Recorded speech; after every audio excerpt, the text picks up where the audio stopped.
Last night, viewers witnessed an unexpected clash when Congresswoman Jasmine Crockett appeared on Jimmy Kimmel Live. What started as a typical late-night interview quickly turned into a tense exchange that left the audience stunned and social media ablaze. No one expected the night would end with a guest walking off stage and a host left speechless. The studio lights dimmed as Jimmy Kimmel's familiar voice echoed through the theater. Our next guest is making waves in Congress with her bold approach to politics. She's been called the new voice of her generation. Please welcome Congresswoman Jasmine Crockett. The audience clapped loudly as Jasmine walked onto the stage. She wore a bright yellow suit that made her stand out against the blue backdrop. Her smile was confident as she waved to the crowd. Jimmy stood up to greet her with a handshake, and they both sat down. "Welcome to the show, Congresswoman," Jimmy said, adjusting his tie. "It's great to have you here." "Thank you for having me, Jimmy," Jasmine replied, crossing her legs and sitting up straight. "I'm happy to be here. So I've been watching you in Congress," Jimmy began, flipping through his note cards. "You've become quite famous for your, let's say, passionate speeches." He raised his eyebrows at the audience, who laughed on cue. Jasmine nodded, still smiling. "Yes, I believe in speaking up for what's right." "Speaking up is one thing," Jimmy said with a small laugh. "But you really bring the heat. I mean, I watched that clip where you were questioning that tech CEO, and I thought, wow, someone better call the fire department because this lady is about to burn the whole place down." He fanned himself dramatically, playing to the audience. Some people in the crowd laughed, but others shifted uncomfortably in their seats. Jimmy continued, not noticing the change in the room. "You know, my producers had to stock extra fire extinguishers backstage when they heard you were coming." He grinned. "Is that just how things are done in your neighborhood? Everyone solving problems by getting loud and fiery?" The audience gasped. The comment hung in the air. Jasmine's smile vanished. She took a deep breath and sat up even straighter. The studio fell silent as she looked directly at Jimmy. "I find it interesting, Jimmy, that when a white male congressman raises his voice, he's called passionate or determined," she said calmly. "But when I speak with conviction about issues that affect millions of Americans, I'm labeled as fiery or having an explosive attitude." She made air quotes with her fingers. Jimmy's smile faded as he realized his joke had crossed a line. "Let me be clear," Jasmine continued, her voice steady and strong. "I didn't get to Congress by getting loud. I got here by working twice as hard, being twice as prepared, and yes, sometimes having to speak twice as forcefully to be heard in rooms that weren't designed for people who look like me." The audience was completely silent now. Even the cameras seemed to hold still. "What you just did," she said, pointing at Jimmy but keeping her composure, "is exactly what women of color face every day. Our passion is labeled as anger. Our determination is called aggression. And our refusal to be silenced is seen as a problem." Jimmy looked down at his desk, his face turning red. The joke that had seemed harmless in the writer's room now felt obviously inappropriate. The audience watched as he struggled to find words. I apologize," he finally said. "You're absolutely right. That was a thoughtless comment." "Thank you for that," Jasmine said with a nod. "But this isn't just about an apology to me. It's about recognizing these patterns that happen everywhere, even on supposedly progressive late-night shows." Jimmy cleared his throat, trying to recover. "You're right, and I appreciate you calling me out on it. Let's move on to talk about the important work you're doing in Congress." "I'd be happy to," Jasmine said, "because that's why I'm here.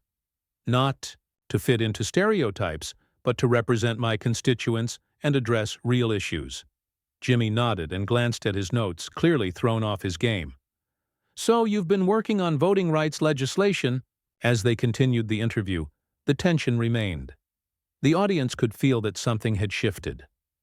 The usual light-hearted banter of late-night TV had given way to something more serious and real.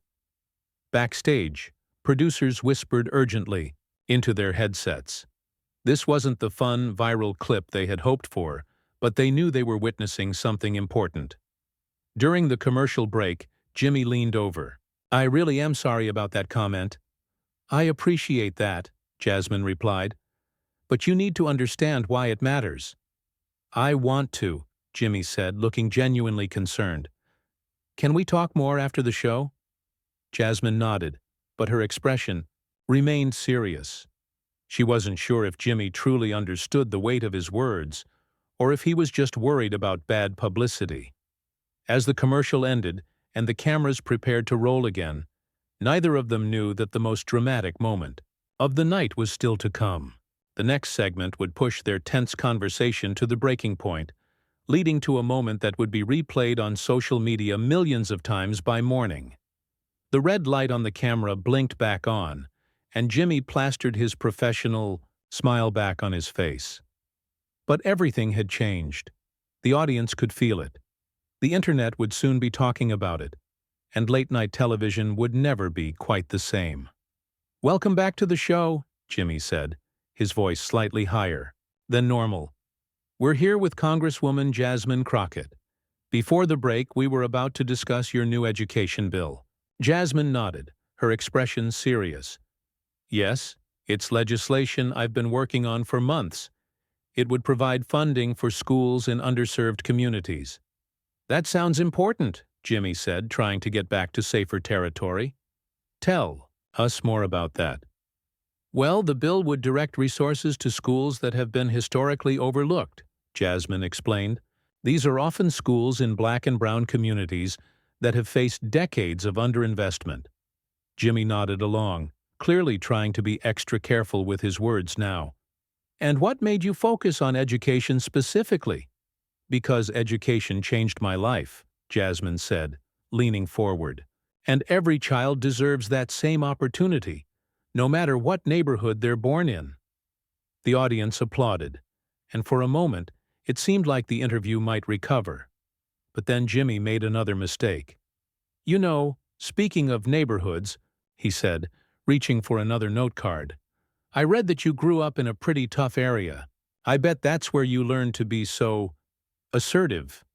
He emphasized the last word, clearly trying to avoid saying fiery again, but somehow making it worse.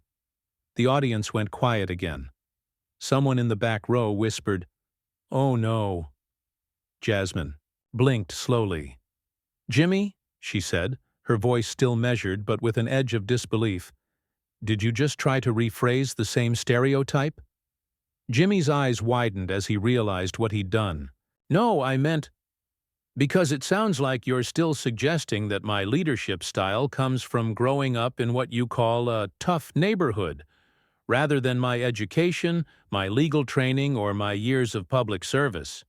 That's not what I—" Jimmy started, but Jasmine wasn't finished.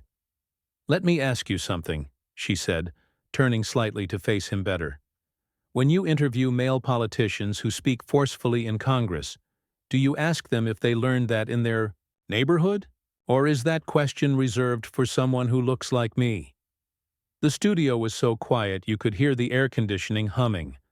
Camera operators exchanged nervous glances. A producer frantically signaled to Jimmy from offstage. "You're right," Jimmy admitted, his face flushed. "That was another terrible comment. I'm really making a mess of this interview." "Yes, you are," Jasmine agreed, not unkindly but firmly. "And that's exactly the problem I'm trying to highlight. These aren't just awkward moments on a talk show. This is what happens in boardrooms, in classrooms, in Congress, and apparently on late-night television." The audience applauded louder this time. Some people even stood up. Jimmy looked genuinely uncomfortable now. He loosened his tie a little. "You know what? You're absolutely right to call me out. I'm saying things without thinking about how they sound or what they imply." "That's privilege," Jasmine said simply. "The privilege of never having to think about these things because they don't affect you personally."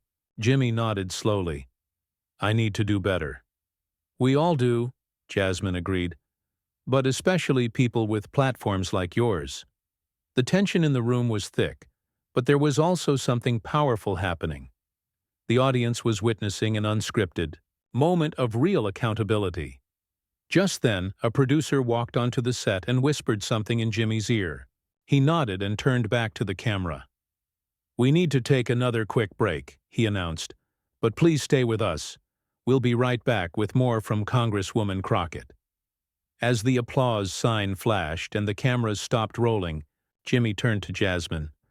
"I'm really sorry about how this is going. Maybe we should start fresh after the break." Jasmine shook her head. "This isn't about starting fresh, Jimmy. It's about addressing the problem. These slips you keep making aren't accidents. They're revealing something deeper." "What do you mean?" Jimmy asked, now looking worried.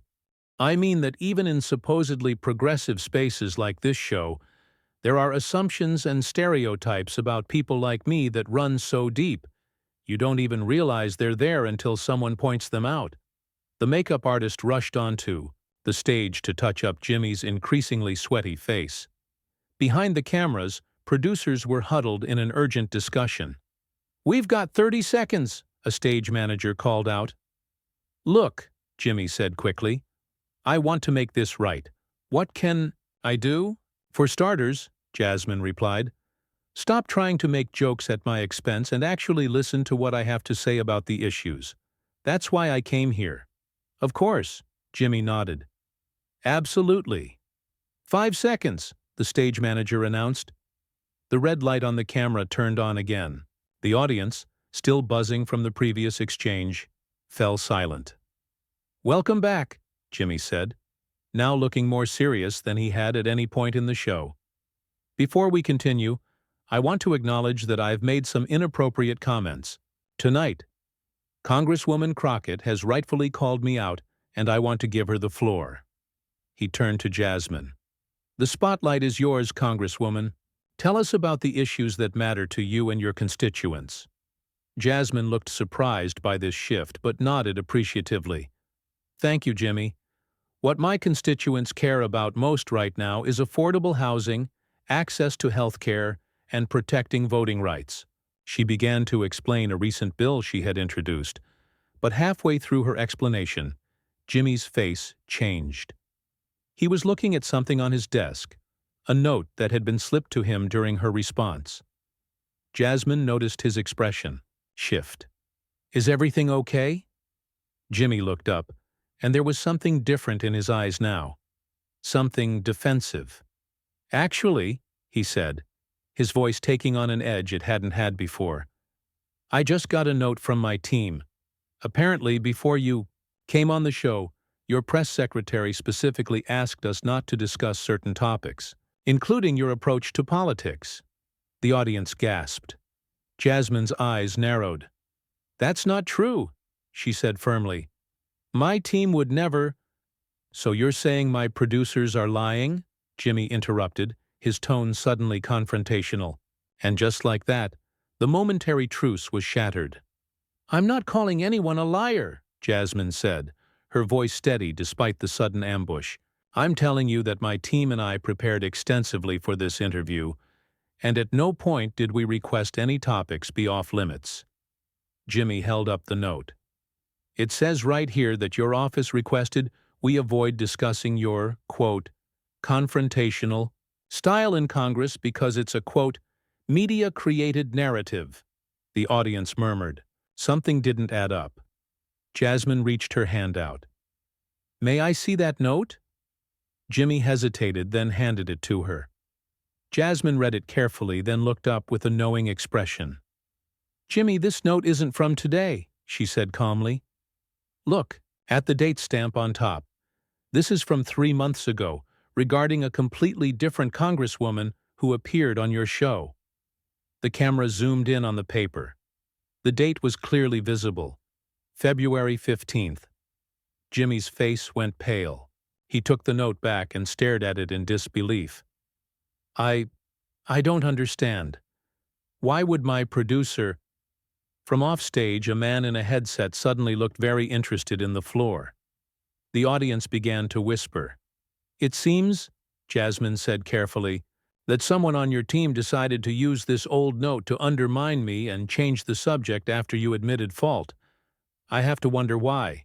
Jimmy turned to glare at his producer, who was now quickly walking away backstage.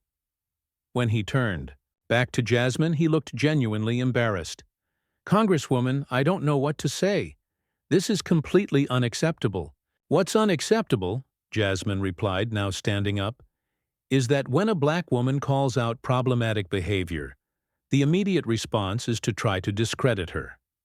First with jokes about being fiery, then with false accusations about trying to control the narrative."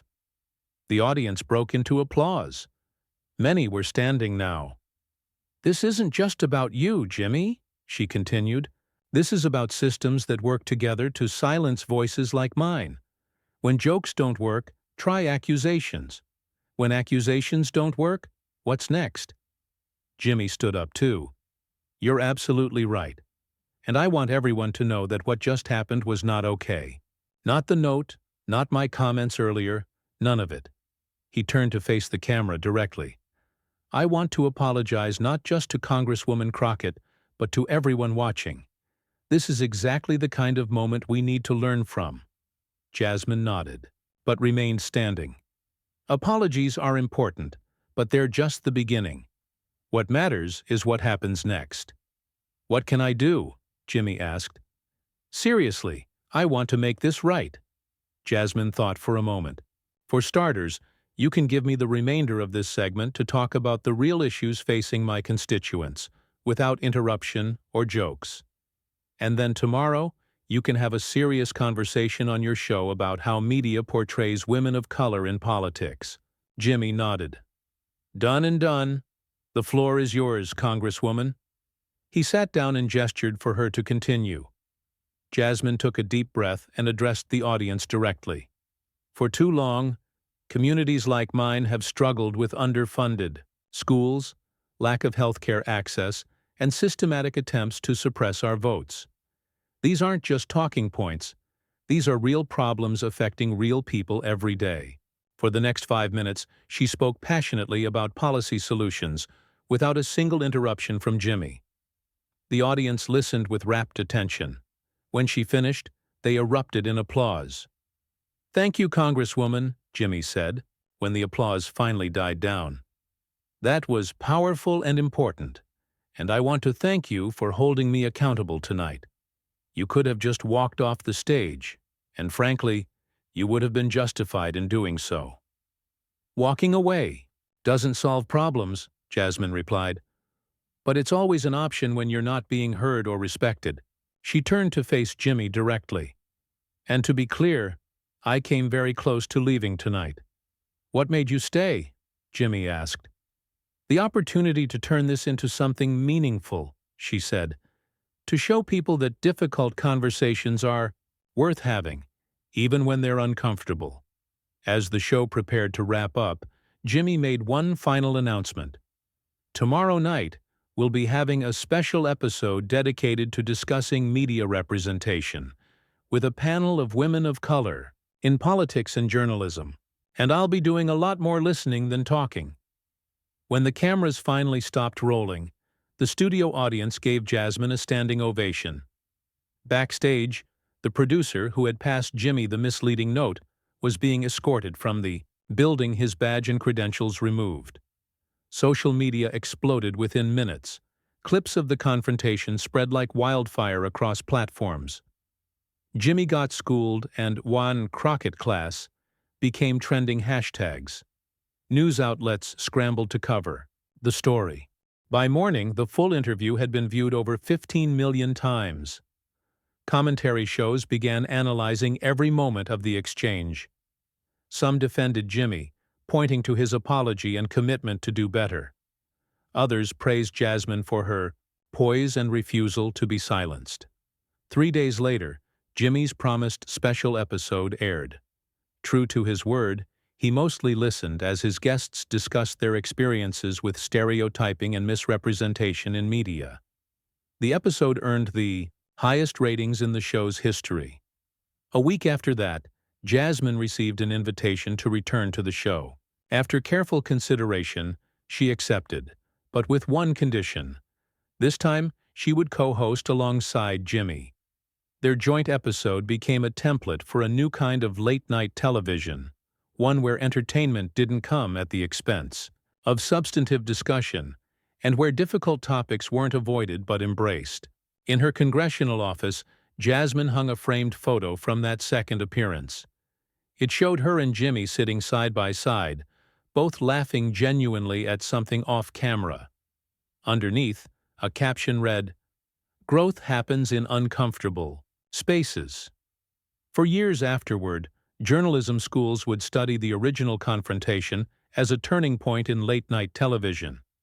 Network executives, initially horrified by the unscripted tension, eventually recognized its value. Viewers didn't want just safe, predictable banter. They wanted authenticity, even when it was challenging. Jimmy, for his part, wrote about the experience in his memoir. "I thought I was a progressive ally," he wrote, "until Congresswoman Crockett showed me how much I still had to learn. That night changed not just my show, but how I see my responsibility as someone with a platform." The producer who had tried to sabotage the interview never worked in television again. And Jasmine? She went on to higher office, always carrying with her the lesson from that night, that sometimes the most powerful thing you can do is stay in the room, speak your truth, and demand to be heard. The confrontation that could have ended with a dramatic walkout instead became something far more powerful, a moment of genuine accountability and change. And in a media landscape often defined by performative outrage and quick cancellations, it stood as an example of what could happen when people chose to face difficult truths together. Sometimes, the most revolutionary act isn't walking away. Sometimes, it's staying and transforming the conversation entirely.